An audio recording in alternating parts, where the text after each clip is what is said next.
கர்த்தருடைய நாமம் மகிமைப்படுவதாக. இந்த காலவேளையிலே கர்த்தருடைய வார்த்தை கேட்க முடியாது வந்திருக்கிற யாவரையும் இயேசு கிறிஸ்துவின் நாமத்தினாலே வாழ்த்தி வரவேற்கிறோம். கர்த்தர் நம்மை ஆசீர்வதிப்பாராக. கடந்த நாட்கள் எல்லாம் கர்த்தர் கண்மணி போல பாதுகாத்து ஒரு புதிய நாளை, புதிய மாதத்தை காண செய்தபடினால இந்த காலவேளையிலே அப்படியாய் தலையில தாழ்த்தி கர்த்தருடைய கரத்தில் ஒப்பு கொடுத்து ஜெபிப்போம். கர்த்தர் நம்மை ஆஸ்வதிக்க முடியாய், பரிசுத்தப்படுத்த முடியாய், நம்மை பலப்படுத்த முடியாய், கர்த்தர் நம்மோடு பேச முடியாய் ஒரு விஷயம் நாம் நம்முடைய தலைகளை தாழ்த்தி அர்ப்பணிப்போம். பரலோக பிதாவே, நன்றியோடு துதிக்கிறோம், ஸ்தோத்திரிக்கிறோம் ஐயா. இந்த ஆஸ்வதிக்கப்பட்ட காலவழிக்காய் ஸ்தோத்திரிக்கிறோம். கடந்த நாட்கள் எல்லாம் கண்மணி போல பாதுகாத்து கூட இருந்தீரே, தப்புவித்து தாங்கினீரே, பலப்படுத்தினீரே, அற்புதம் செய்தீரே, அதுக்காக நன்றியோடு துதிக்கிறோம். இந்த ஆண்டவரே காலவேளையில எங்களுடைய பாதத்தில் அர்ப்பணிக்கிறோம். இந்த மனமகிழ்ச்சி நாளின் காலவேளையில உடைய வார்த்தையை கேட்க முடியாய் வந்திருக்கிற எங்களை ஒரு விசை பரிசுத்தப்படுத்தும். இரத்தத்தால் கழுவி சுத்திகரியும். எங்களுடைய ஆவி ஆத்மா சரீரத்தை கர்த்தர் ஆட்கொள்வீராக. வசனத்தை கேட்டு விட்டு விடாதபடி நாங்கள் செவி கொடுக்க கீழ்ப்படிய அவை பின்பற்ற ஆண்டவரே உடைய ஆசீர்வாதங்களை அனுபவிக்க கர்த்தர் ஒருவருக்கு இரக்க செய்வீராக. எங்களுடைய இருதயங்களை கர்த்தர் ஆராய்ந்து பரிசுத்தப்படுத்தும். ஆண்டவரை ஆளுகை செய்வீராக. கர்த்தருடைய நாமம் தொடர்ந்து மகிமைப்படட்டும். எங்களோடு கர்த்தர் தீர்க்க தரிசனமாய் பேசும்படியாய் நாங்கள் ஜெபிக்கிறோம். துதி கன மகிமை எல்லாவற்றையும் உமக்கு செலுத்துகிறோம். இயேசுவின் மூலம் ஜெபிக்கிறோம் நல்ல பிதாவே, ஆமேன், ஆமேன். ஆண்டவருடைய நாமம் மகிமைப்படுவதாக. அந்த காலவெளியிலே நாம் தியானத்துக்கென்று எடுத்துக்கொண்ட வேத பகுதி சங்கீதத்தின் புஸ்தகம் 96 அதிகாரம் 9வது வசனம். Book of Psalms chapter 96 verse 9.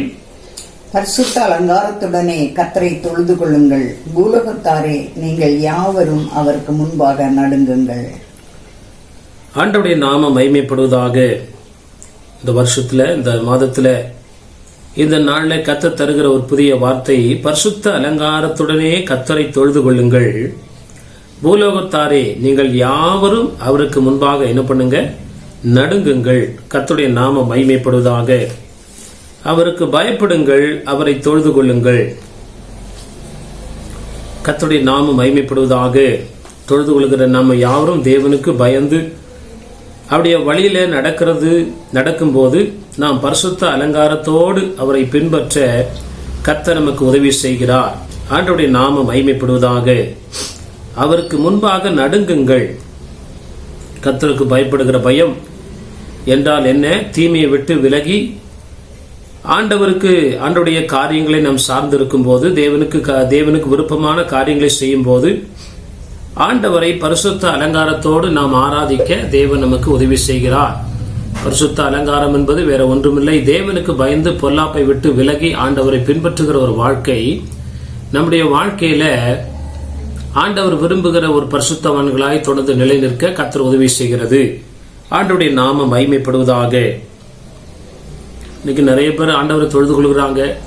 ஆனா தேவனுக்கு பயப்படுகிற பயம் இல்லாமல் இருக்கிறபடினால இந்த பரிசுத்த அலங்காரம் அல்லது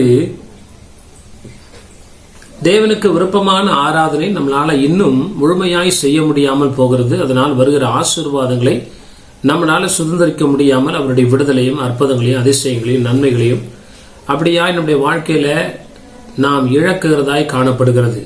பரிசுத்த அலங்காரத்துடன் அவரை தொழுது கொள்ளுங்கள், பூலோகத்தாரே நீங்கள் யாவரும் அவருக்கு முன்பாக என்ன பண்ணுங்க, நடுங்குங்கள். கர்த்தருடைய நாமம் மகிமைப்படுவதாக. ஆண்டவரை தொழுது கொள்ளுகிற நாம் ஆண்டவருக்கு பயந்து தீமையை விட்டு விலகி ஆண்டவரை உண்மையாய் பின்பற்றும் போது ஆண்டவர் நிச்சயமாய் நம்மத்தில் அவர் பரிசுத்தராய் இருந்து பெரிய காரியங்களை செய்கிறார் என்பதில் மாற்றமில்லை.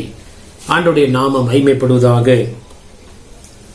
ஒரு 5 வசனங்கள் இந்த அதிகாரத்தில் பரிசுத்த அலங்காரத்தோடு காணப்பட நாம் செய்ய வேண்டிய ஒரு 5 காரியங்களை நாம் தியானிக்க கர்த்தர் கிருபை செய்வராக. முதல் வசனத்தை வாசிக்கும் போது சங்கீதம் 96 சங்கீதம் முதல் வசனம், first verse 1, Psalms 96 verse 1. கர்த்தருக்கு புதுப்பாட்டை பாடுங்கள், பூமியின் குடிகளே எல்லாரும் கர்த்தரை பாடுங்கள். ஆண்டவருடைய நாமம் மகிமைப்படுவதாக. இந்த சங்கீதக்காரன் தன்னுடைய வாழ்க்கையில தேவனை பரிசுத்த அலங்காரத்தோடு துதிக்க வேண்டுமென்றால், தொழுது கொள்ள வேண்டுமென்றால் கர்த்தருக்கு புதுப்பாட்டை பாடுங்கள், பூமியின் குடிகளே எல்லாரும் என்ன பண்ணுங்க, கர்த்தரை பாடுங்கள். பாடல் வரம் இருக்குதோ இல்லையோ, பாடலை கற்றுக்கொண்டு பாடக்கூடிய ஒரு வாஞ்சை இருக்கும்போது ஆண்டவர் அந்த கிருபையை நமக்கு தருகிறார். பாடல்கள் என்பது சபையினுடைய சொத்தாக அல்லது ஆண்டவர் விரும்புகிற ஒரு காரியமாய் காணப்படுகிறது. பலி செலுத்துகிறோம், காணிக்கை செலுத்துகிறோம், ஊழியம் செய்கிறோம். அதே நேரத்தில் ஆண்டவரை பாடி துதிக்கும்படியாய் கர்த்தர் விரும்புகிறார். குழந்தைகள் பாலகர் வாயினால் பலனுண்டு பண்ணினீர் என்று சொல்லி ஆண்டவர் வார்த்தை சொல்லுகிறது. ஆண்டவரை பாடி ஆராதிக்கிறத ஆண்டவர் அதிகமாய் விரும்புகிறார். யுத்த காலத்துல ஆசா, யோசபாத் போன்ற ராஜாக்கள் பார்க்கும்போது பாடகரை நிறுத்தி பாடி தேவனை ஆராதித்தார்கள். ஆண்டவர் நம்முடைய வாழ்க்கையில விரும்புகிற ஒரு விலையேற பெற்ற ஒரு காரியம் ஆண்டவரை பாடி துதிப்பது. கர்த்தருடைய நாமம் மகிமைப்படுவதாக உள்ளத்திலிருந்து ஆண்டவரை அப்படியாய் புகழ்ந்து அவர் செய்த நன்மைகள், எத்தனை நன்மைகள் செய்திருக்கிறாரோ அதெல்லாம் சொல்லி சொல்லி அந்த நன்றியுள்ள இருதயம் இருக்கிறவங்களுடைய வாழ்க்கையில் அந்த பாடல் ஆட்டோமேட்டிக்கா வரும். அப்படி இல்லை என்றால் ஆண்டவருக்கு நன்றி செலுத்துகிற இன்னொரு விதம், நம்ம பாடி ஆண்டவருக்கு நன்றி சொல்றோம் இல்லைன்னு சொல்லல, ஆனா நம்ம வார்த்தைகளை ஸ்தோத்திரம் பண்ணி நன்றி செலுத்துகிறோம். ஆனா பாடி ஆண்டவர் எத்தனையோ காரியங்களை நமக்கு செய்த நன்மைகளை சொல்லி மனதார அவரை பாடி புகழுகிற காரியங்கள்ல அவர் விருப்பம் உள்ளவராயிருக்கிறார். பரிசுத்தத்திற்கான ஒரு காரணமாய் காணப்படுகிறது. கர்த்தருடைய நாமம் மகிமைப்படுவதாக, ஆண்டவருடைய நாமம் மகிமைப்படுவதாக. ஆண்டவர் இதை விரும்புகிறார். பரிசுத்த அலங்காரமாய் நம்முடைய ஆராதனை கர்த்தருக்கு ஏறெடுக்கப்பட வேண்டும் என்றால் பாடல் நேரங்களில் புதிய பாடல், ஆண்டவரை புதிய நாவினால புதிய வார்த்தையினால துதிக்க ஆண்டவர் நமக்கு உதவி செய்வார். நம்முடைய வாழ்க்கையில என்னென்ன காரியங்களை புதிதாய் செய்கிறாரோ அதை சொல்லி ஆண்டவரை மகிமைப்படுத்தி ஒரு பாட்டாக பாட வேண்டும் என்று கர்த்தர் விரும்புகிறார். எல்லாருடைய குரலை ஆண்டவர் கேட்க விரும்புகிறார்.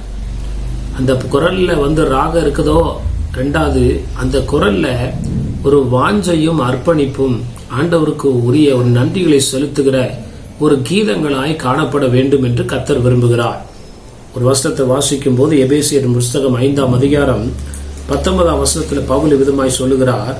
புக் ஆஃப் எபிசியன்ஸ் சாப்டர் 5 verse 19, சங்கீதங்களினாலும் கீர்த்தனைகளினாலும் ஞான பாட்டுகளினாலும் ஒருவருக்கொருவர் புத்தி சொல்லிக் கொண்டு உங்கள் இருதயத்தில் கர்த்தரை பாடி கீர்த்தனம் பண்ணி. ஆண்டவருடைய நாம மகிமைப்பு. இருதயத்தில் பாடி கீர்த்தனம் பண்ணி. இந்த பாடல் இருதயத்திலிருந்து ஆரம்பித்து அது வாய் வழியாய் வருகிறது. இருதயத்திலிருந்து ஆரம்பிக்கணும், உதடுகளில் மாத்திரமல்ல உள்ளத்திலிருந்து. இந்த வார்த்தை விதமாய் சொல்கிறது. எபேசியர் 5:19, எபிசியன்ஸ் 5:19ல சங்கீதங்களினாலும் கீர்த்தனைகளினாலும், நம்மளே பல காரியங்கள பாமாலைகள், கீர்த்தனைகள், புதிய பாடல்கள், துதி பாடல்கள் அப்படின்னு அப்படியே பிரிச்சு வச்சிருக்கிறாங்க. நம்ம சங்கீதத்திலே நம்ம பார்க்கிறோம். தாவீது எழுதின பாடல்கள் அநேக கீர்த்தனைகள், அநேக பாடல்கள், துதி கீதங்கள், ஆராதனை கீதங்கள் சொல்லி பல காரியங்கள் அந்த இடத்துக்கு ஏற்றது போல ஆண்டவரை புகழ்ந்து பாடக்கூடிய அந்த காரியங்களை நம்முடைய முன்னோர்கள் எல்லாமே பழைய ஏற்பாட்டு காலத்திலிருந்து அதை செய்து கொண்டு வந்தார்கள். கர்த்தருடைய நாமம் மகிமைப்படுவதாக பூரிகைகளை ஊதி எக்கால சத்தத்தோடு வாத்தியங்களை நேர்த்தியாய் வாசித்து ஆண்டவரை பாடி என்ன பண்ணாங்க? துதித்தார்கள். கர்த்தருடைய நாம பேரோசை உள்ள கைத்தாளத்தோடு கர்த்தரை துதியுங்கள். ஆண்டவருடைய நாமம் மகிமைப்படுவதாக. அப்படிப்பட்ட பாடல்கள்ல தேவதூதர்களும் பாடி தேவனை ஆராதிக்கிறார்கள். ஆனால் நம்முடைய பாடல்கள் இருதயத்திலிருந்து வர வேண்டும் என்று கர்த்தர் விரும்புகிறார். சங்கீதங்களினாலும் கீர்த்தனைகளினாலும் ஞான பாட்டுகளினாலும் மியூசிக் வாசிக்கிறாங்க, பாடுகிறார்கள். ஆனா எல்லாரும் பாட வேண்டும் என்று கர்த்தர் விரும்புகிறார். சங்கீதங்களினாலும் கீர்த்தனைகளினாலும் ஞான பாட்டுகளினாலும் ஒருவருக்கொருவர் என்ன பண்ணுங்க? புத்தி சொல்லிக் கொண்டு உங்கள் இருதயத்தில் கர்த்தரை என்ன பண்ணுங்க? பாடி கீர்த்தனை பண்ணுங்கள். பொதுவா சொல்லுவாங்க, இவங்க அடிக்கடி இந்த பாட்டை தவிர வேற எதுவும் பாட மாட்டாங்க அப்படின்னு சொல்லிட்டு பொதுவாக உலகத்துல சொல்லுவாங்க. ஒரு மனுஷனை பத்தி புகழ்றதோ ஒரு காரியத்தை பற்றி மேன்மைப்படுத்துறதோ சொல்லும் போது இவங்களுக்கு இதுதான் பாட்டு அப்படின்னுவாங்க. அப்படின்னா என்ன? இருதயத்துல ஆண்டவருடைய நினைவுகள் எப்பொழுதும் நிறைந்திருக்கும் போது ஆண்டவரை பற்றி மேன்மையாக நம்ம பேசி ஆண்டவருடைய மகத்துவங்களை புகழ்ந்து பாடலாக பாட வேண்டும் என்று கர்த்தர் விரும்புகிறார். ஆண்டவருடைய அதை இசையோடு, தாளத்தோடு, ராகத்தோடு அப்படி தேவனுக்கு முன்பாக சகலவற்றை நேர்த்தியாய் செய்கிற வேளையில அப்படிப்பட்ட பாடல்கள்ல கர்த்தர் இறங்கி வருகிறார். கர்த்தருடைய நாமம் மகிமைப்படுவதாக. அவர் செய்த நன்மைகள், உதவிகள், ஒத்தாசைகள், அனுகூலங்களை நினைத்து அந்த சூழ்நிலைக்கு ஏற்றது போல கர்த்தர் நமக்கு அப்படிப்பட்ட ஒரு கிருபையை தந்து ஆண்டவரை போற்றி துதிக்க இந்த நாட்கள்ல நம்ம வேண்டிக் கொள்ளும் போது அந்த பாடல் பாடிக்கொண்டிருக்கும் போது கர்த்தர் இறங்கி வந்து அசைவாடுகிறார் என்பதுல சந்தேகம் இல்லை. இவ்விதமாக 9ஆம் வசனத்தில் சொல்லுகிறபடி கர்த்தருடைய நாமம் மகிமைப்படுவதாக. சங்கீதம் 96:9 பரிசுத்த அலங்காரத்துடனே கர்த்தரை என்ன பண்ணுங்க, தொழுது கொள்ளுங்கள். ஆண்டவரை தொழுது கொள்ளுகிறதுல பாடல் ஒரு முக்கியமான காரியமா இருக்கிறது. யாரோ பாடுறாங்க, நமக்கு பாடல் வரல, அப்படி இல்லாதபடி உள்ளத்தின் ஆழத்திலிருந்து ஆண்டவர் இருதயத்துல பாடி துதிக்கும் போது ஆண்டவர் நிச்சயமாய் நம்ம அந்த வசனத்துல சொல்லுகிறபடி கர்த்தருடைய நாமம் மகிமைப்படுவதாக. பரிசுத்த அலங்காரத்துடனே கர்த்தரை தொழுது கொள்ளுங்கள். நீங்கள் யாவரும் அவருக்கு முன்பாக நடுங்குங்கள். ஆண்டவருக்கு நடுங்கலன்னா நம்ம வாழ்க்கையில நடுக்க வரக்கூடிய சில காரியங்கள் அந்த நாட்களுக்கு நேராக நம்ம நெருங்கி வந்திருக்கிறோம். கர்த்தருக்கு நம்ம நடுங்கும் போது எதற்கும் நடுங்குன்ற அவசியம் இல்லை. ஆண்டவரை ஆராதிக்கும் போது இவ்விதமாய் ஆராதிக்க வேண்டும் என்று சொல்லி வேதத்துல பரிசுத்தவான்கள் நமக்கு அப்படியா முன்பதாக இருந்தவர்கள் சொல்லி வைத்த காரியங்களின்படி நாம் செய்வோம் என்றால் இந்த உலகத்துல எப்படிப்பட்ட காரியம் வந்தாலும் நம்ம நடுங்க தேவையில்லை. ஆண்டவர் நமக்கு பாதுகாவலராக இருக்கிறார் என்பதில் சந்தேகமில்லை. கர்த்தருடைய நாமம் மகிமைப்படுவதாக. 2வது வசனத்தை நம்ம வாசிக்கும் போது சங்கீதம் 96:2 புக் ஆஃப் சாம்ஸ் சாப்டர் 96:2 கர்த்தரை பாடி அவருடைய நாமத்தை ஸ்தோத்தரித்து நாளுக்கு நாள் அவருடைய ரட்சிப்பை சுவிசேஷமாய் அறிவியுங்கள். 2வது, நம்முடைய வாழ்க்கையில பரிசுத்த அலங்காரத்தோடு ஆண்டவரை தொழுது கொள்ளுவருடைய 2வது ஒரு கட்டளை அல்லது ஆண்டவருடைய எதிர்பார்ப்பு என்னவென்றால், கர்த்தரை பாடி அதோட நிறுத்தி விடாதபடி அவருடைய நாமத்தை ஸ்தோத்தரித்து நாளுக்கு நாள் அவருடைய ரட்சிப்பை என்ன பண்ணுங்க, சுவிசேஷமாய் அறிவியுங்கள். ஆண்டவருடைய நாமத்தை சொல்லி ஆண்டவர் ராஜாவாய் வரப்போகிறார். நம்ம எல்லாரும் பாவிகள். ஆண்டவர் நம்முடைய பாவத்தை மன்னிக்க போதுமானவராய் இருக்கிறார். அவர் ஒருவரே வழியும் சத்தியமும் ஜீவனுமா இருக்கிறார் என்கிற அவரை ஏற்றுக்கொண்டால் வாழ்க்கையில விடுதலை, சந்தோஷம், சமாதானம் இலவசமாய் கர்த்தர் தருகிறார். எந்த ஒரு நபரையும் ஆண்டவர் நேசிக்கிறார். ஆண்டவரிடத்துல பட்சபாதம் இல்லை, ஜாதி மத பேதங்கள் இன்றி ஆண்டவர் எல்லாரையும் நேசிக்கிறார். எல்லாரும் அவருடைய பிள்ளைகள் என்ற இந்த செய்தி சுவிசேஷமாய் ஆண்டவருடைய நாமம் மகிமைப்படுவதாக நற்செய்தியாக இந்த உலகத்துல அறிவிக்கப்படும்படியாய் கர்த்தர் நம்மை தேடுகிறார். அறிவிக்க வேண்டியது நம்ம மேல் விழுந்த கடமை. பவுல் சொல்லுகிறார், சுவிசேஷத்தை அறிவிக்காவிட்டால் எனக்கு ஐயோ, அது நம்ம ஒவ்வொரு மேலும் விழுந்த கடமை. சுவிசேஷத்தை நம்ம அறிவிக்க வேண்டும். கர்த்தருடைய நாமம் மகிமைப்படுவதாக. ஆண்டவர் இருக்கிறார், பரலோக ராஜ்யம் இருக்கிறது. ஆண்டவர் இந்த பூமியை நியாயந்திருக்க வருகிறார். அவருடைய படைப்புகள் நாம். அவர்தான் இந்த உலகத்தை படைத்தார். அவர் எல்லாவற்றின் மேல் ஆளுகை செய்கிறார். அவருக்கு மறைவானது ஒன்றுமில்லை என்று சொல்லி இந்த நல் காரியங்களை அல்லது ஜனங்களுடைய வாழ்க்கையில இந்த உலகத்தில் இருக்கிற அநேகர் கவலையும் கண்ணீரும் துக்கமும், இந்த உலகத்துல வேற ஒரு விடிவு இல்லையா என்று சொல்லி பலவிதமான கட்டுகள் இருக்கிற ஜனங்களுக்கு ஆண்டவருடைய நாமத்தை சொல்லி அவருடைய ஆசீர்வாதங்கள், அவருடைய உதவிகளை சொல்லி நம்ம சுவிசேஷமாய் அறிவிக்கிறதுல ஆண்டவர் மகிமைப்படுகிறார். அதற்காகவே கர்த்தர் நம்மை அழைத்திருக்கிறார். கர்த்தருடைய நாமம் மகிமைப்படுவதாக. இதுதான் ஆண்டவரை பரிசுத்த அலங்காரத்தோடு தொழுது கொள்வது. ஏதோ சபைக்கு போறோம், ஆராதிக்கிறோம், வந்துட்டோம் இல்ல. அதுல ஒரு பங்கு சுவிசேஷம் அறிவிக்கிற ஒரு காரியமா இருக்கிறது. ஆண்டவருடைய குடும்பத்தாருக்கு, நம்ம கூட பிறந்தவங்களுக்கு முதல்ல அதை நம்ம சொல்லி அதுக்கப்புறம் ஆண்டவன் நடத்தும் போது சுவிசேஷத்தை ஏதாவது வாழ்க்கையில சந்திக்கிற ஏதாவது ஒருத்தருக்காது ஆண்டவரை பற்றி சொல்லி, ஆண்டவர் இந்த உலகத்துடைய ரட்சகர், அவர்தான் மீட்பர், ஒரு நாள்ல நியாயாதிபதியாய் வருவார் என்று சொல்லி நாம் விசுவாசத்தோடு அந்த விதைகளை விதைக்கும் போது நிச்சயமாய் அவர்கள் பின் நாட்களில் ஆண்டவரை ஏற்றுக்கொள்ளவும் அறிந்து கொள்ளவும் ஆண்டவரை பின்பற்றவும் அது ஒரு காரணமாய் மாறி. யாரோ ஒருத்தங்க சுவிசேஷம் சொல்லி இன்னைக்கு எத்தனையோ பெரிய ஊழியக்காரர்கள் இன்னைக்கு ஆண்டவருக்குள்ள வந்திருக்கிறாங்க. சொன்னது யாருன்னே தெரியாது, ஒருவேளை மறந்திருப்பாங்க. ஆனா அந்த விதைக்கப்பட்ட விதையானது அவருடைய வாழ்க்கையில பலன் தரக்கூடியதா இருக்கிறது. ஆண்டவருடைய வேத வசனம் என்ற விதையை சுவிசேஷம் என்ற மூலமாய் நம்ம விதைக்கும் போது கர்த்தர் நிச்சயமாய் அற்புதம் செய்கிறார். அவங்க பாடுகள்ல, கஷ்டங்கள, உபத்திரங்கள, வியாதியில, பிரச்சனை இருக்கும் போது ஆண்டவர் சுகமளிக்கிறார். ஆண்டவர் நிச்சயமாய் அற்புதம் செய்வார் என்கிற ஒரு விசுவாச வார்த்தைகளை சொல்லி நாம் கடந்து வரும்போது ஆண்டவர் அதற்கு பிறகு அங்கு கிரியை செய்ய வல்லவராக இருக்கிறார். பவுல் நட்டார், அப்பல்லோ நீர் பாய்ச்சினான். விளைய செய்கிறது யாரு? கர்த்தர். நம்ம செய்யறதை நம்ம செஞ்சுட்டு முடிச்சிட்டோம்னா கண்டிப்பா அந்த வார்த்தைகள் அவருடைய உள்ளத்துல கிரியை செய்து ஒரு மாற்றங்களையும் சந்தோஷத்தையும் விடுதலையும் தந்து அவர்களை ஆண்டவருடைய நித்திய ஜீவனுக்குள்ளாய் வழிநடத்த அது போதுமானதா இருக்கிறது. யார் என் காரியமாய் போவாய், யார் சுவிசேஷத்தை அறிவிப்பால், யார் அறிவிக்கிறவன் இல்லைன்னா எப்படி அவங்க கேட்பாங்கன்னு சொல்லி நம்ம வாசிக்கிறோம். கர்த்தருடைய நாமம் மகிமைப்படுவதாக. அப்ப சுவிசேஷத்தை அறிவிப்பது நம்ம ஆண்டவரை தொழுது கொள்கிறோம் என்பதற்கான ஒரு அடையாளமாய் காணப்படுகிறது. கர்த்தருடைய நாமம் மகிமைப்படுவதாக. சுவிசேஷத்தை அறிவிக்கும் போது அங்க கர்த்தர் அற்புதங்களை செய்கிறார். அதனுடைய வாழ்க்கையில ஒரு பரிசுத்தத்தை உண்டாக்குகிறது என்பதை அறிந்து கொள்வோமாக. காடு மேடு என்று சொல்லி சுவிசேஷனுடைய பாதைகள், மலையின் மேல் நடக்கிற சுவிசேஷனுடைய பாதங்கள் எவ்வளவு அழகா இருக்கிறதுன்னு சொல்லி நம்ம புதிய பாட்டில் சொல்லுகிறோம். சுவிசேஷ ஊழியத்தில் ஆண்டவர் அதிகமாய் மகிமைப்படுகிறார்.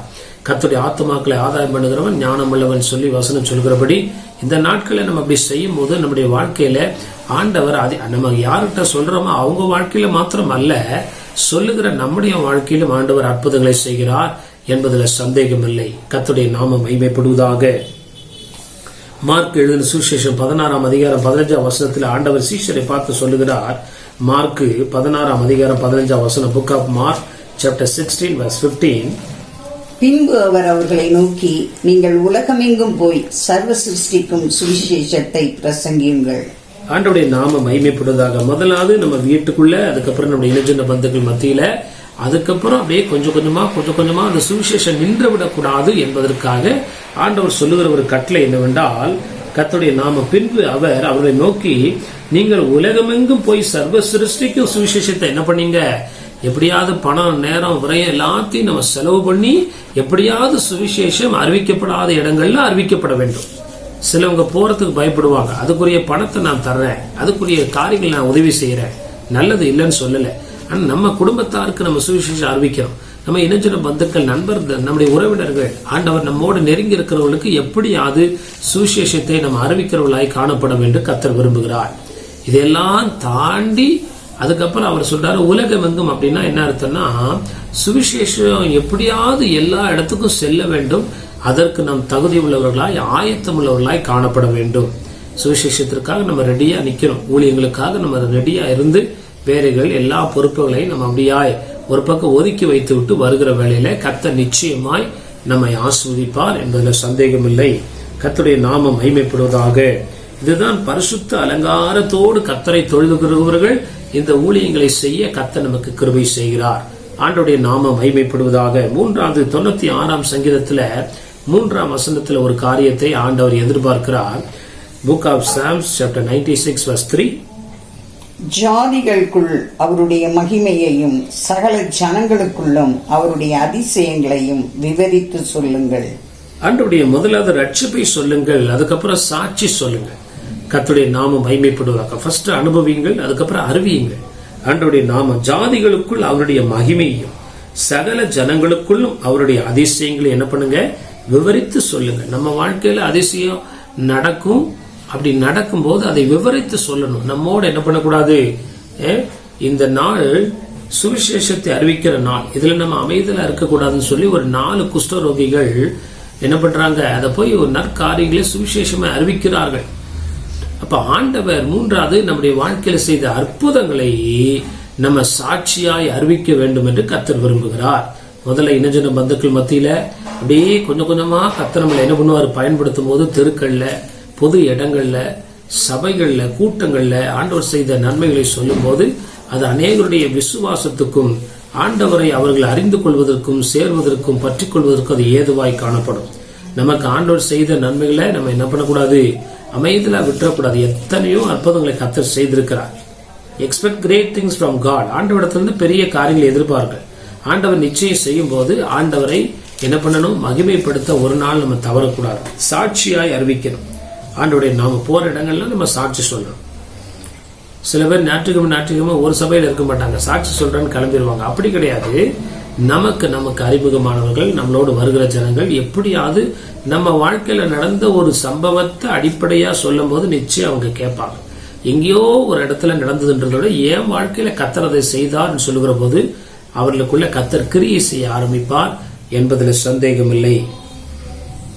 3வது, நம் சாட்சி சொல்லும்படியாய் கர்த்தர் நம்மை அழைத்திருக்கிறார். மார்க் எழுதின சுவிசேஷம் 5ஆம் அதிகாரம் 19ஆம் வசனத்துல ஒரு வசனத்தை வாசிக்கலாம். Book of Mark chapter 5 verse 19. இயேசு அவனுக்கு உத்தரவு கொடாமல், நீ உன் இனத்தாரிடத்தில் உன் வீட்டிற்கு போய் கர்த்தர் உனக்கு இறங்கி உனக்கு செய்தவைகளை எல்லாம் அவர்களுக்கு அறிவி என்று சொன்னார். ஆண்டவருடைய நாம மகிமைப்படுவதாக. ஆண்டவர் பிசாசு பிடிச்ச ஒருத்தனுக்கு அற்புதம் செய்யறாரு. செஞ்ச உடனே 18ஆம் வசனத்துல அந்த பிசாசு பிடிச்சவன் விடுதலையான பிறகு ஆண்டவரோடு இருக்கிறதுக்கு ரொம்ப விருப்பப்படுறான். ஆனா ஆண்டவர் அந்த ஒரு விஷயத்த சொல்றார். இயேசு அவனுக்கு உத்தரவு கொடாமல், நீ உன் இனத்தாரிடத்திற்கும் உன் வீட்டிற்கும் போய் கர்த்தர் உனக்கு இறங்கி உனக்கு செய்தவைகள் எல்லாம் என்ன பண்ணு, அவர்களுக்கு அறிவி என்று சொன்னார். கர்த்தருடைய நாமம் மகிமைப்படுவதாக. அற்புதங்களையும் அதிசயங்களையும் நம்ம ஒவ்வொரு நாளும் நம்முடைய வாழ்க்கையில எதிர்பார்க்கிறோம், பெற்றுக்கொள்கிறோம். அதை நம்ம சாட்சியாய் அறிவிக்கும் போது அது அநேகருக்கு விசுவாசத்தை தூண்டக்கூடியதா இருக்கிறது. நம்ம என்ன பண்ணக்கூடாது, விளக்கை கொளுத்தி மரக்காலையில வைத்து அது மூடிவிடக்கூடாது. கர்த்தர் நமக்கு செய்த நன்மைகளை நம்ம சாட்சியாய் அறிவிக்கிறோம். அதை நம்ம மற்றவங்க என்ன நினைப்பாங்களோ அப்படிலாம் நம்ம நினைக்க கூடாது. கர்த்தர் எத்தனையோ நன்மை நமக்கு செய்திருக்கிறார். பாவத்திலிருந்து ரட்சித்திருப்பாரு, சாபத்திலிருந்து வியாதியிலிருந்து ரட்சித்திருப்பாரு.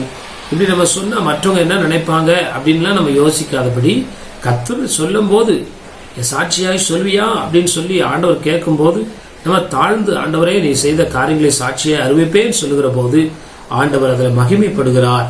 நம்முடைய வாழ்க்கையில பரிசுத்தம் விளங்கும்படியாய் கர்த்தர் அப்படியாய் நம்முடைய வாழ்க்கையில செய்கிற ஒரு வழியாய் காணப்படுகிறது. கர்த்தருடைய நாமம் மகிமைப்படுவதாக. உலகெங்கும் எங்களுக்கு என்ன பண்ணுங்க, சாட்சிகளா இருங்கள் அப்படின்னா முதல்ல சாட்சி சொல்லி அந்த சாட்சியை காத்து கொடுக்கிற விதத்துல தொடர்ந்து ஆண்டவருடைய பாதத்துல தங்கி இருக்கும் போது ஆண்டவர் நிச்சயமாய் இன்னும் பல சாட்சிகளை நம்முடைய வாழ்க்கையில கர்த்தர் நிச்சயமாய் செய்வார். ஆண்டவருடைய நாமம் அப்போ முதல்ல அது பாடலிலிருந்து ஆரம்பிக்கிறது. பாடி ஆண்டவரை துதித்து ஆராதித்து ஆண்டவருடைய ஊழியங்களை, அவருடைய கட்டளைகளை, அவருடைய கடமைகளை நம்ம அல்ல தட்டாதபடி அதை செய்யும் போது நிச்சயமாய் நம்முடைய வாழ்க்கையில சாட்சிகளை ஆண்டவர் எழும்ப பண்ணுகிறார் என்பதில் சந்தேகம் இல்லை. கர்த்தருடைய நாமம் மகிமைப்படுவதாக. ஆண்டவருடைய நாமம் மகிமைப்படுவதாக. ஆண்டவர் சொல்லுகிற வார்த்தை, நாம் we should have an experience about the power of God. ஆண்டவருடைய வல்லமையும் அவருடைய மகத்துவத்தையும் கிருபையும் நம்முடைய வாழ்க்கையில அனுபவித்த பிறகு நாம் அதை அடக்கி வைக்காதபடி கர்த்தருடைய நாமம் மகிமைப்படுவதாக. சில பேர் அதை ஷையா ஃபீல் பண்ணுவாங்க. எப்படி நான் சொல்றது, யார் கேட்பா, திரும்ப என்ன மதிக்க மாட்டாங்க அப்படிலாம் இல்ல. அது தேவனுடைய பிரதான கட்டளைகளின் எதிர்பார்ப்புமா இருக்கிறது. நம்ம அப்படியே அதை அப்படியே சொல்லும் போது கர்த்தர் அந்த நாட்கள்ல நம்மை கொண்டு மகிமைப்படுகிறார். அது மாத்திரமல்ல, நம்மை கர்த்தர் ஆஸ்வதிக்க உண்மையுள்ளவராக இருக்கிறார். கர்த்தருடைய நாமம் மகிமைப்படுவதாக. ஆண்டவருடைய நாமம் மகிமைப்படுவதாக. விளக்கி விவரமா சொல்லாட்டாலும் ஒருவேளை சில சீக்ரெட் சின்ஸ்ல இருந்து விடுதலை தந்திருப்பார், சீக்ரெட் வியாதியிலிருந்து விடுதலை தந்திருப்பார். அந்த ஆண்டவருடைய நாம மகிமைக்கு எதுவாய் எப்படி சொல்ல வேண்டும் என்று சொல்லும் போது ஆண்டவர் நமக்கு ஞானத்தை தந்து அதை அப்படியாய் உலகுக்கு சொல்லி அநேகரை ரட்சிப்புக்குள்ளாய் நடத்த நம்முடைய சாட்சி ஒரு பெரிய பலமா இருக்கிறது என்பதை மறந்து போக வேண்டாம். அநேக திருஷ்டாந்தங்கள், அநேக சாட்சிகளை ஆண்டவர் வேதத்தில் எழுதி வைத்திருக்கிறார். கர்த்தருடைய நாமம் மகிமைப்படுவதாக. ஆண்டவருடைய நாமம் மகிமை. பவுல் தன்னுடைய வாழ்க்கையை சொல்லும் போது சொல்றாரு, ஒரு காலத்துல நான் பாவியில பிரதான பாவி, ஆனா ஆண்டவர் என்னை தொட்டார்ன்னு சொல்லி வெட்கப்படாத ஒரு ஊழியக்காரனாய் சுவிசேஷத்தை அறிவிக்க நான் வெட்கப்படேன் என்று சொல்லி அவர் தன்னுடைய வாழ்க்கையில செய்த நன்மைகளை அவர் அறிவித்ததனால் அநேகர் ஆண்டவரை ஏற்றுக்கொண்டார்கள். இந்த நாட்களில் ஆண்டவர் அப்படிப்பட்ட ஆட்களை தேடிக்கொண்டிருக்கிறார். கர்த்தருடைய நாமம் மகிமைப்படுவதாக. ஆண்டவருக்கு பயப்படுற நம்ம இதை பத்தி நம்ம யோசிக்கவே மாட்டோம். உண்மையா கர்த்தருக்கு பயப்படுகிறவங்க வெட்கத்தையோ அவமானத்தையோ எதிர்காலத்துல என்ன நடக்கும்லாம் யோசிக்க மாட்டாங்க. தேவனுக்கு பயப்படும் போது அவர்கள் எதுக்கும் மற்ற காரியங்களுக்கு பயப்படாதபடி கர்த்தர்களை காக்கவும் அந்த சாட்சிகளை காத்துக்கொள்ளவும் கர்த்தர் வல்லவராக இருக்கிறார். கர்த்தருடைய நாமம் மகிமைப்படுவதாக.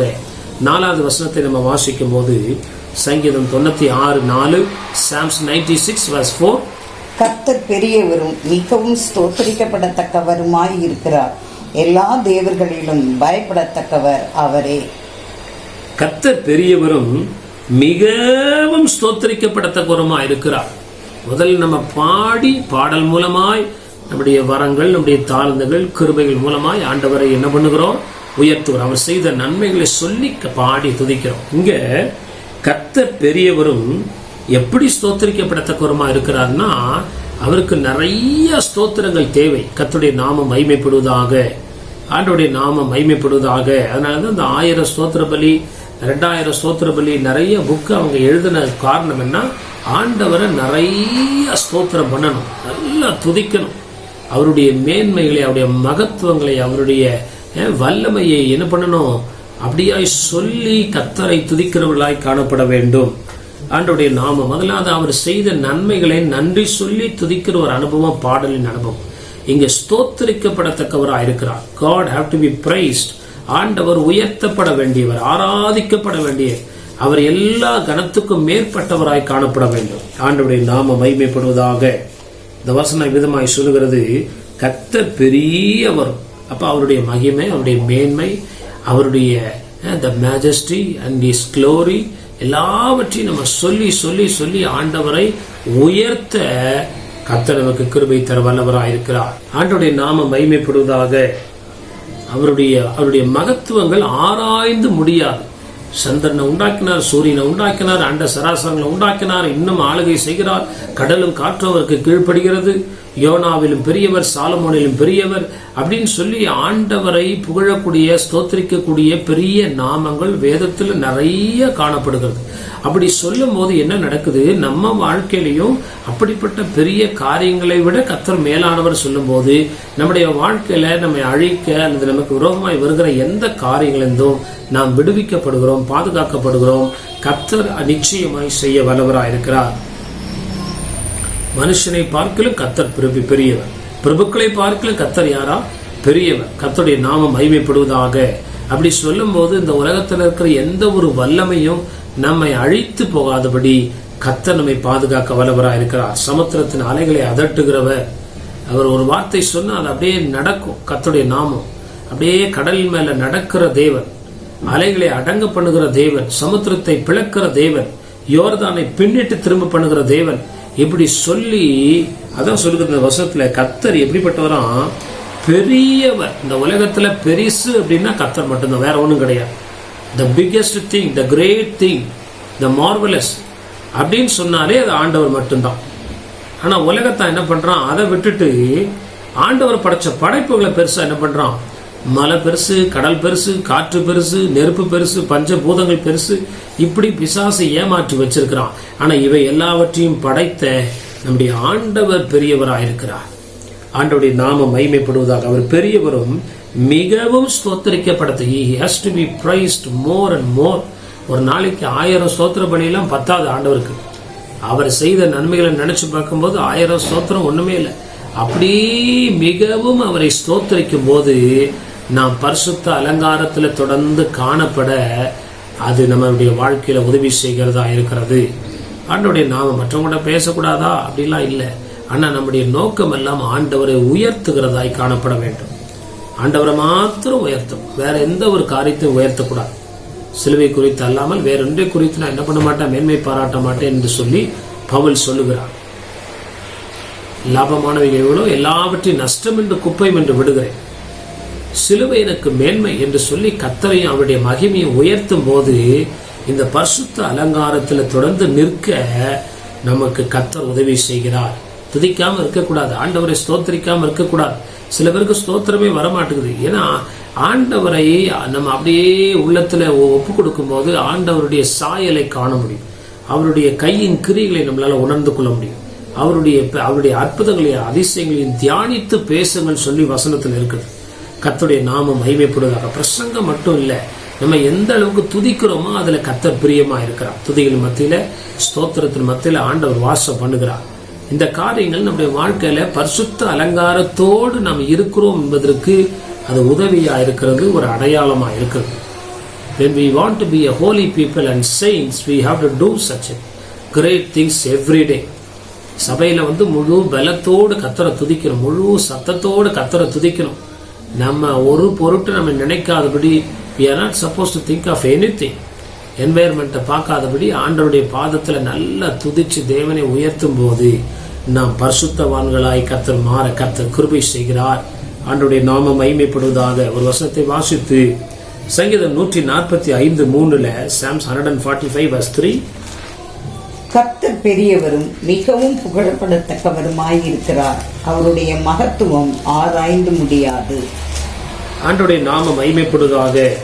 இந்த 4ஆம் வசனத்தில் நம்ம வாசித்த அதே வசனத்தை 145ஆம் சங்கீதத்திலே நம்ம வாசிக்கிறோம். தாவீது பாடின சங்கீதம் Psalms 145:3 கர்த்தர் பெரியவரும் மிகவும் புகழப்படத்தக்கவருமாயிருக்கிறார். இங்க சொல்லுகிறது மிகவும் ஸ்தோத்திரிக்கப்படத்தக்கவருமாயிருக்கிறார். அப்படின்னா என்ன அர்த்தம்? கர்த்தரை புகழ்வது கர்த்தரை ஸ்தோத்திரிப்பதற்கு சமமாயிருக்கிறார். கர்த்தரை புகழ்ந்து பாடும். நம்ம வாழ்க்கையில வர பிரச்சனையே சொல்லிக்கிட்டே இருந்தா அந்த பிரச்சனையை புகழ்றோம்னு அர்த்தம். பிரச்சனையை சொல்லக்கூடாது. கர்த்தர் பெரியவர், அது மத்தியில கர்த்தர் பெரியவன் புகழும் போது கர்த்தர் பெரியவரும் மிகவும் புகழப்படத்தக்கவர்.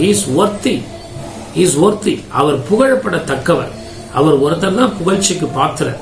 அவரை புகழ்றதுனால நம்முடைய வாழ்க்கையில குறைவு கிடையாது, மேன்மை நிச்சயம் உண்டு. நம்முடைய வறுமை, வியாதி, தருத்தங்கள், குறைவு மாறும். எப்படி மாறும்? கர்த்தரை உயர்த்தும் போது. ஆண்டவருடைய நாமம் மகிமைப்படும். நெருக்கத்திலிருந்து நான் அவரை நோக்கி கூப்பிட்டேன், அவர் என்ன பண்ணாரு? என்னிடமாய் சாய்ந்து என் கூக்குரலை கேட்டார். அந்த நெருக்கத்தையே சொல்லி சொல்லி இருந்தா கர்த்தர் எப்படி கேட்பார்? நெருக்கத்திலிருந்து எனக்கு அவர் விசாலம் உண்டாக்கினார். நெருக்கத்திலிருந்து நான் கர்த்தரை நோக்கி கூப்பிட்டேன். எப்படி கூப்பிட்டுப்பாரு? இந்த நெருக்கத்தை விட நீ பெரியவர்னு சொல்லியிருப்பார். கர்த்தர் இறங்கி அவனை எல்லா தீமைகளுக்கு விலக்கி தாவீதை பாதுகாத்தது போல ஆண்டவர் நம்மை பாதுகாக்க வலிமையுடையவராக இருக்கிறார். அவருடைய மகத்துவம் ஆராய்ந்து முடியாது. எவ்வளவு சொன்னாலும் அவருக்கு முடிவே கிடையாது. அப்படிப்பட்ட தேவன் தான் நம்முடைய தேவன். அவரை ஸ்தோத்திரிக்க வேண்டும் என்று கர்த்தர் விரும்புகிறார். கர்த்தருடைய நாமம் மகிமைப்படுவதாக. ஒரு வசனத்தை வாசித்து முடிக்க விரும்புகிறேன். 8ஆம் வசனத்துல சங்கீதம் 96:8, Psalms 96:8, கர்த்தருக்கு அவருடைய நாமத்திற்குரிய மகிமையை செலுத்தி காணிக்கைகளை கொண்டு வந்து அவருடைய பிரகாரங்களில் பிரவேசியுங்கள். ஆண்டவருடைய முதலாவது பாடணும், அதுக்கப்புறம் ரட்சிப்பை சுவிசேஷமாய் அறிவிக்கணும், அதுக்கப்புறம் நம்ம சாட்சி உள்ளவர்களா இருந்து சாட்சியை சொல்லணும், அதுக்கப்புறம் ஆண்டவரை தோத்தரிக்கிறதா நம்முடைய வாழ்நாள முழுதும் காணப்படும். கடைசியில கர்த்தருக்கு காணிக்கைகளை கர்த்தருக்கு அவருடைய நாமத்திற்குரிய மகிமையை செலுத்தி காணிக்கைகளை கொண்டு வந்து அவருடைய பிரகாரங்கள் பிரவேசிங்க. அப்படின்னா என்ன அர்த்தம்? நம்முடைய ஆவி, ஆத்மா, சரீரத்தை முற்றிலும் ஒப்பு கொடுக்கறதுக்கு பேரு தான் புத்தியுள்ள ஆராதனை என்று சொல்லி ரோமர் 12ஆம் அதிகாரம் 1ஆம் வசனத்துல இவ்விதமாய் பவுல் சொல்லுகிறார். அந்த வசனத்தை நம்ம வாசிக்கலாம். Book of Roman chapter 12:1. இதுவே நீங்கள் செய்யத்தக்க புத்தியுள்ள ஆராதனை. பரிசுத்த அலங்காரத்தோடு நம்ம தொழுது கொள்கிறோம், நம்ம சபைக்கு வருகிறோம், தேவனை ஆராதிக்கிறோம். இதுல இது முற்று பெற வேண்டும் என்றால், முடிவு பெற வேண்டும் என்றால், பரிபூர்ணம் அடைய வேண்டும் என்றால் ரோமர் 12ஆம் அதிகாரம் 1ஆம் வசனத்துல பவுல் விதமாய் சொல்லுகிறார், கர்த்தருடைய நாமம் மகிமைப்படுவதாக. அப்படி இருக்க சகோதரரே, நீங்கள் உங்கள் சரீரங்களை பரிசுத்தமும் தேவனுக்கு பிரியமுமான ஜீவ பலியாக ஒப்புக் கொடுக்க வேண்டும் என்று தேவனுடைய இரக்கங்களை முன்னிட்டு உங்களை வேண்டிக் கொள்ளுகிறேன். இதுவே நீங்கள் செய்யத்தக்க புத்தியுள்ள ஆராதனை. ஆண்டவருடைய நாமம் மகிமைப்படுவதாக. பரிசுத்த அலங்காரத்தோடு அவரை என்ன பண்ணுங்க? ஆராதியுங்கள், தொழுது கொள்ளுங்கள். அப்படின்னா என்ன அர்த்தம்னா, இந்த காரியங்களுக்கு அப்புறம் நம்மையும் நமக்கு உண்டான எல்லாவற்றையும் கர்த்தருக்கு நம்பணும். எல்லா விதத்துல ஒப்பு கொடுக்கும் போது தான் அந்த ஆராதனையில ஒரு நிறைவு உண்டாகும், முழுமை உண்டாகும். வாயினால ஆண்டவரை துதிக்கிறோம், உள்ளத்திலிருந்து துதிக்கிறோம். அப்புறம் நமக்கு உண்டான எல்லாவற்றையும் கொடுத்து ஆண்டவரை துதிக்கும் போது இதுவே நீங்கள் செய்யத்தக்க புத்தியுள்ள ஆராதனை அல்லது பரிசுத்த அலங்காரத்தோடு கர்த்தரை தொழுது கொள்கிற காரியங்கள்ல இதுவும் ஒன்றாயிருக்கிறது. நம்முடைய சரீரம், ஆவி, ஆத்மாவில நமக்கு உண்டான எல்லா விதத்துல கர்த்தரை நான் தேவனுக்கு நான் கொடுக்கிறேன்னு சொல்லி நம்முடைய சரீரத்தையும் கொடுக்கணும். சிலவங்க காணிக்கை கொடுத்துருவாங்க, ஆனா அவங்க சரீரம், ஆவி, ஆத்மா கொடுக்க மாட்டாங்க. அதனால அவங்களுக்கு எந்த ஒரு ஆசீர்வாதமும் கிடையாது. முற்றிலும் நம்ம ஒப்பு கொடுத்து நமக்கு ஆண்டவர் செய்த நன்மைகளுக்கு எல்லா விதத்துல கர்த்தருக்கு ஒப்பு கொடுக்கும் போது ஆண்டவர் சொல்றாரு, நமக்கு நாம் நடுங்குகிற காரியங்கள் வராது. தேவனுக்கு நாம் நடுங்கி கர்த்தருடைய காரியங்களுக்கு நாம் சரியா இருக்கும் போது நாம் நடுங்குகிற, பயப்படுகிற காரியங்கள் வராததுக்கு கர்த்தர் எந்த காலத்திலையும் நம்மை பாதுகாக்க வல்லவராயிருக்கிறார். இந்த வசனத்தை வாசித்து ஆண்டவருடைய நாமம் மகிமைப்படுவதாக. ஒரு தடவை வாசிக்கலாம். சங்கீதம் 96:9, Psalms 96:9, பரிசுத்த அலங்காரத்துடனே கர்த்தரை என்ன பண்ணுங்க? தொழுது கொள்ளுங்கள். பூலோகத்தாரை நீங்கள் யாவரும் அவருக்கு முன்பாக என்ன பண்ணுங்கள்? தேவனுக்கு பயப்படுகிற பயம் உண்மையா எனக்குள்ள காணப்படும் போது என்னுடைய ஆவி, ஆத்மா, சரீரத்தை நான் தேவனுக்கு ஒப்பு கொடுத்து எனக்கு உண்டான எல்லாவற்றையும் நான் தேவனுக்கு அர்ப்பணிக்கிறவனாய் காணப்படுவேன். அப்படி காணப்படுகிற வேளையில என்னுடைய பரிசுத்த அலங்காரத்தோடு நான் தொழுது கொள்கிற வேளையில கர்த்தரை தரிசிக்க, கர்த்தரால் ஆஸ்வதிக்கப்பட, கர்த்தரால் நிரப்பப்பட தேவன் எனக்கு உதவி செய்ய வல்லவராயிருக்கிறார். இன்னைக்கு அநேக ஆராதனைகள்ல ஆண்டவர் அவர்களை நிரப்ப முடியாதக்குரிய காரணங்கள் என்ன? அவர்கள் முற்றிலும் தேவனுக்கு தங்களை ஒப்பு கொடுக்காதபடி வசனத்துல சொல்லுகிறது. இவர்கள் உதடுகள் மாத்திரம் என்னை துதிக்கிறதை விட உள்ளமோ தூரமா இருக்கிறது சொல்லி கர்த்தர் சொல்லுகிறாரே. கொடுக்க வேண்டிய காரியங்கள், சரி செய்ய வேண்டிய காரியங்கள், தேவனுக்கு கொடுக்க வேண்டிய முன்னுரிமைகள், நேரங்கள், நம்முடைய காரியங்கள் எல்லாவற்றிலும் நம்ம தேவனுக்கு முற்றிலும் அர்ப்பணிக்கும் போது நிச்சயமா அவருக்கு என்ன பண்ணுங்க? அந்த வசனம் சொல்லுகிறபடி நீங்கள் யாவரும் அவருக்கு முன்பாக நடுங்குங்கள். ஆண்டவருக்கு பயப்படும் போது நம்ம எதுக்கும் பயப்படணும் அவசியம் இல்லை. நம்ம பயப்படுகிற காரியங்கள் நேரிடாதபடிக்கு கர்த்தர் நமக்கு உதவி செய்வார். இந்த வார்த்தைகளை கொண்டு கர்த்தர் நம்மை ஆஸ்வதிப்பாராக. கண்களை மூடி நாம் ஜெபிப்போம். கர்த்தருடைய நாமம் மகிமைப்படுவதாக. பரலோக பிதாவே, இந்த காலவேளையில அந்த புதிய நாளில நீ சொல்ற வார்த்தையின்படி பரிசுத்த அலங்காரம் என்றால் இதுதான். பரிசுத்த அலங்காரம். பரிசுத்த அலங்காரத்தோடு கர்த்தரை தொழுது கொள்ள கர்த்தர் எங்களுக்கு உதவி செய்யுங்கப்பா. நம்முடைய வல்ல கரத்துல ஒப்பு கொடுத்து நாங்கள் ஜெபிக்கிறோம். இதுவே நீங்கள் செய்யத்தக்க புத்தியுள்ள ஆராதனை என்று சொல்லி பவுல் சொல்லுகிற விதமாய் நாங்கள் எங்களை முற்றிலுமாய் ஒடுக்கவும் உம்முடைய நாமத்தை உயர்த்தவும் கர்த்தர் கிருபை செய்யும் போது நாங்கள் ஒடுங்கி போவதில்லை. நீர் எங்களை நிச்சயமாய் ஆஸ்வதித்து எங்களை வளரச் செய்கிறீர். எங்களை ஆண்டவரை விருத்தியாக்குகிறீர். அதற்காக ஸ்தோத்திரிக்கிறோம். உம்முடைய நாமம் மகிமைப்படட்டும். தேவனுக்கு பயப்படுகிற பயம் ஆண்டவரே ஸ்தோத்திரம் ஐயா எங்களுடைய வாழ்க்கையில ஜீவனை கொண்டு வருகிறது, பரிசுத்தத்தை கொண்டு வருகிறது, ஆசுவாத்தை கொண்டு வருகிறது. அதுக்காக ஜெபிக்கிறோம். சகல தீமைக்கு விலக்கி எங்களை ரட்சிக்க ஆண்டவரே நீ போதுமானவராக இருக்கிறீர். தேவனுக்கு பயப்படுகிற காரியங்கள்ல தேவனுடைய காரியங்களை நாங்கள் பயந்து எல்லாவற்றையும் சரியாய் செய்ய ஆண்டவர் எங்களுக்கு உதவி செய்ய வேண்டும் என்று சொல்லி நாங்கள் ஜெபிக்கிறோம். எங்களை முற்றிலும் நாங்கள் உடைய கரத்தில் ஒப்புக் கொடுக்கிறோம். ஆண்டவரே, இந்த வார்த்தைகளுடைய வாழ்க்கையில் அப்படியே ஆம் என்றும் ஆமேன் என்றும் நிறைவேற ஆண்டவர் இரக்கம் செய்க. ஆண்டவரை பாடுகிற ஒரு கிருபையினால ஒவ்வொருவரையும் நிரப்புக. ஆண்டவரே ஸ்தோத்திரம். மிரியாமை போல தாவீதை போல ஆண்டவரே ஸ்தோத்திரம் ஐயா. ஒவ்வொருவரும் பாடல்களை பாடி கர்த்தரை துதித்து புதிய நாமத்தினால் நம்முடைய நாமத்தை மகிமைப்படுத்த கர்த்தர் கிருபை செய்யும். துதிகன மகிமையெல்லாம் நமக்கு செலுத்துகிறோம். இயேசு கிறிஸ்துவின் மூலம் ஜெபிக்கிறோம் நல்ல பிதாவே. ஆமென், ஆமென். என் ஆத்துமாவே கர்த்தரை ஸ்தோத்திரி, என் முழுவலமே பரிசுத்த நாமத்தை ஸ்தோத்திரி. என் ஆத்துமாவே கர்த்தரை ஸ்தோத்திரி, கர்த்தர் செய்த சகல உபகாரங்களையும் மறவாதே. ஆமென், ஆமென். நம்முடைய கர்த்தராகிய இயேசு கிறிஸ்துவின் கிருபையும் பிதாவாகிய தேவனுடைய அன்பும் பரிசுத்த ஆவியானவருடைய அன்பின் ஐக்கியமும் சமாதானமும் சந்தோஷமும் இன்றும் என்றும் சதா காலமும் நம்மோடும் நம்முடைய குடும்பங்களோடும் நம்முடைய ஊழியங்களோடும் கர்த்தருடைய வருகை விருந்தம் நிலைத்திருப்பதாக. ஆமேன், ஆமேன். கர்த்தருடைய நாமம் மகிமைப்படுவதாக. இந்த ஊழியர்களுக்காய் ஜெபிக்கிற, கொடுக்கிற, தாங்குகிற, உழைக்கிற, உதவி செய்கிற யாவருக்கும் நாங்கள் தொடர்ந்து ஜெபிக்கிறோம். நீங்களும் இந்த ஊழியங்களுக்காய் தொடர்ந்து ஜெபிக்க முடியாய் இயேசுவின் நாமத்தினால உங்களை கேட்டுக்கொள்கிறோம். ஆண்டவருடைய நாமம் மகிமைப்படுவதாக. எங்களுடைய சபையானது பெங்களூர் பட்டத்துல உள்ள லிங்கராஜபுரம் என்ற பகுதியிலே எண்ணூர் மெயின் ரோட்ல உள்ள SBI பேங்குக்கு முன்பதாக உள்ள சோபா ஸ்டோருடைய முதல் மாடியிலே காணப்படுகிறது. ஞாயிறு காலை 7 மணி முதல் 8:30 மணி வரை முதல் ஆராதனைக்காக இருக்கும். அதன் பின்பு 9 மணி முதல் 10 மணி வரை சண்டே கிளாஸ் ஊழியங்கள் இருக்கும். மற்றும் 10 மணியிலிருந்து 11 வரை இரண்டாவது ஆராதனை இருக்கும். வேற எந்த சபைக்கு நீங்கள் போகாதவர்களாக இருந்தால் எங்களுடைய சபைக்கு வந்து எங்களுடைய ஆராதனை கலந்து கொள்ள முடியாது. உங்களை இயேசுவின் நாமத்தில் கேட்டுக்கொள்கிறோம். ஆண்டவருடைய நாமம் மகிமைப்படுவதாக. அது மாத்திரமல்ல, செவ்வாய்க்கிழமை பைபிள் ஸ்டடி இருக்கிறது. மாலை 7 மணி முதல் 8 மணி வரை முடிந்தவர்கள் கலந்து கொண்டு கர்த்தருடைய ஆசீர்வாதத்தை பெற்றுக் கொள்ளுங்கள். அதே போல சனிக்கிழமை காலை 10 to 12 மணி வரை உபவாச கூட்டம் இருக்கிறது. நீங்கள் உபவாச கூட்டத்துக்கு வருவீர்கள் என்றால் நிச்சயமாய் நாம் சேர்ந்து ஜெபிப்போம். கர்த்தர் நம்மை ஆசீர்வதிப்பாராக. கர்த்தருடைய நாமம் மகிமைப்படுவதாக. இந்த சேனலை சப்ஸ்கிரைப் செய்யாதவர்கள் சப்ஸ்கிரைப் செய்து கொள்ளுங்கள். அப்படியா தேவனுடைய வார்த்தையை உங்களுக்கு தெரிந்தவர்களுக்கு ஷேர் செய்யுங்கள். கர்த்தர் நம்மை ஆசீர்வதிப்பாராக. ஆண்டவருடைய நாமம் மகிமைப்படுவதாக. அது மாத்திரமல்ல, எங்களுடைய போன் நம்பர் இதில் கொடுக்கப்பட்டிருக்கிறது. முக்கியமான ஜெப அவசர தேவைக்கு நீங்கள் போன் செய்வீர்கள் என்றால் உங்களுக்கு நாங்கள் எப்பொழுதும் ஜெபிக்க ஆயத்தமா இருக்கிறோம். கர்த்தர் நம்மை ஆசீர்வதிப்பாராக. ஆமென், ஆமென்.